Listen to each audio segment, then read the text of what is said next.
સુરેન્દ્રનગરમાં કરોડોના જમીન કૌભાંડનો મામલો, જેમાં તત્કાલીન કલેક્ટર રાજેન્દ્ર પટેલને 5 દિવસના રિમાન્ડ પર ધકેલાયો છે। ઈડીએ કોર્ટમાં માંગ્યા હતા 10 દિવસના રિમાન્ડ। ઈડીની તપાસમાં કૌભાંડને લઈને કેટલાક નવા ખુલાસાઓ પણ થઈ રહ્યા છે। ઈડીની ટીમને કલેક્ટર રાજેન્દ્ર પટેલ સામે મળ્યા છે કેટલાક મજબૂત પુરાવાઓ। ઈડી સમક્ષ ચેતન નામના વ્યક્તિ આપ્યું હતું નિવેદન। કલેક્ટરના પીએ જયરાજસિંહ ઝાલાએ પણ હિસાબ સંભાળતો હોવાની વાત સ્વીકારી છે। લાંચની 50% રકમ કલેક્ટરને જતી હોવાનો પીએ સ્વીકાર કર્યો હતો।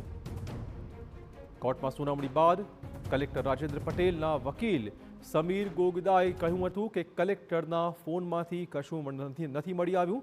માત્ર ને માત્ર સહ આરોપીના નિવેદનના આધારે આરોપી બનાવી દેવાયા છે। એમને ત્યાંથી કોઈ રિકવરી પણ થઈ નથી। આ આખી ધરપકડ જ ગેરકાયદેસર હોવાનો તેમણે દાવો કર્યો હતો।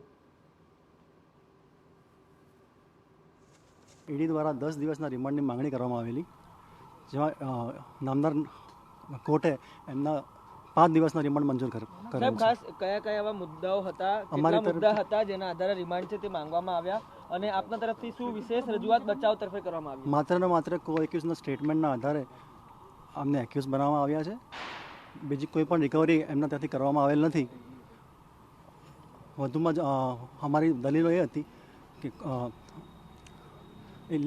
અરેસ્ટ ઉપર એક તો અમારી દલીલો હતી કે અરેસ્ટ જ ઇલીગલ છે,